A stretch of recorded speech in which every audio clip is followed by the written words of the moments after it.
एक टाइम था जब प्रभास का नाम सुनते ही बॉक्स ऑफिस के रिकॉर्ड हिल जाते थे। सिंगल पोस्टर रिलीज और थिएटर के बाहर फैंस का सेलिब्रेशन नॉर्मल बात थी।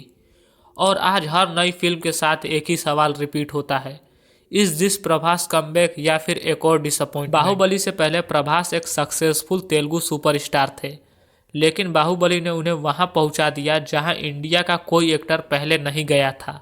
वो सिर्फ एक्टर नहीं, एक इमोशन बन गए थे। बाहुबली के बाद एक्सपेक्टेशन इतनी हाई हो चुकी थी कि ऑडियंस सिर्फ एक अच्छी फिल्म नहीं, एक एक्सपीरियंस चाहती थी। और यहीं से असली प्रॉब्लम शुरू होती है। साहो जब अनाउंस हुई थी तो लोगों को लगा क्या ग्रैंड एक्सपीरियंस होगा, क्योंकि उसका high budget, stylish action, international location सब परफेक्ट था। बस उसकी स्टोरी टेलिंग लोगों को पसंद नहीं आई। ओपनिंग बहुत बड़ी हुई थी लेकिन वर्ड ऑफ माउथ वीक निकला। लोग थिएटर से ये बोल के निकल गए, प्रभास के लिए देखने आए थे, बाकी स्टोरी थर्ड क्लास है।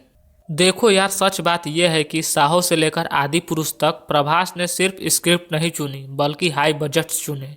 अरे कैसा चमन जैसा बात स्टोरी करता है। गई तेल लेने, फोकस था सिर्फ 500-600 करोड़ का प्रोजेक्ट। ये बड़ी अच्छी बात कही आप। ऑडियंस को उनका लुक पसंद नहीं आया, वीएफएक्स थके हुए थे और एक्टिंग में वो कन्विक्शन मिसिंग थी जो छत्रपति और बाहुबली में थी। राधे श्याम ने सिचुएशन और क्लियर कर दी, प्रभास को रोमांटिक जोनर में कास्ट करके। देखो यार, मैं हमेशा प्रभास के रोमांटिक लुक को एक बुरा डिसीजन ही कहूँगा, क्योंकि वो सूट नहीं करता। और यही सिचुएशन ने ओपनली कहना शुरू कर दिया कि प्रभास जो रोल कर रहे हैं वो उनकी इमेज, एज और स्ट्रेंथ से मैच नहीं कर रहे। और मैं भी उसी ऑडियंस का हिस्सा हूँ। मैं यहाँ फिर से बोलूँगा, असल प्रॉब्लम यहाँ एक्टिंग नहीं थी बल्कि स्क्रिप्ट सिलेक्शन थी। बाहुबली के बाद प्रभास को स्टारडम पर इतना भरोसा हो गया कि स्क्रिप्ट सेकेंड प्रायोरिटी हो गई। फिल्म मेकर को लगा स्केल और बजट ही काफ़ी है, लेकिन अब ऑडियंस को सिर्फ विजुअल नहीं, उन्हें एक अच्छी स्टोरी भी चाहिए।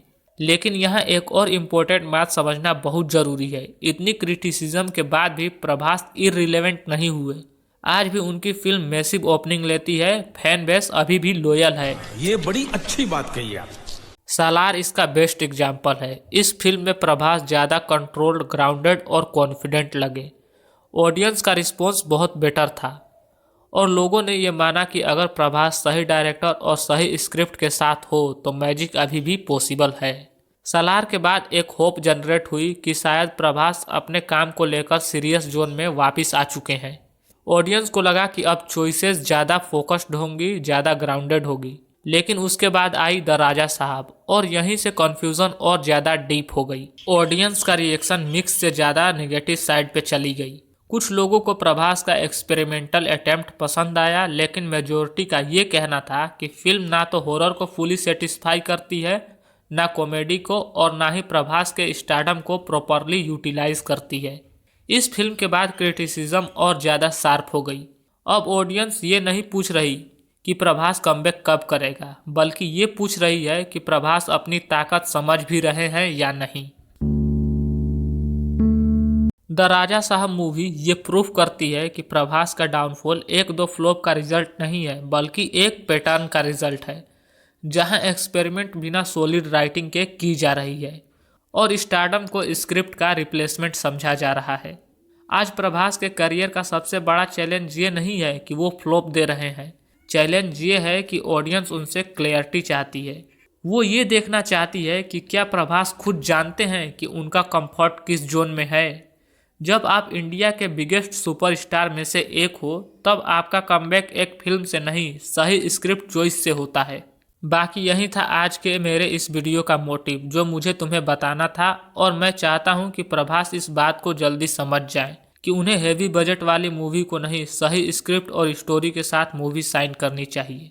और अपना ऑनेस्ट ओपिनियन मुझे कमेंट में ज़रूर शेयर करो। क्या तुम मेरे बातों से एग्री करते हो?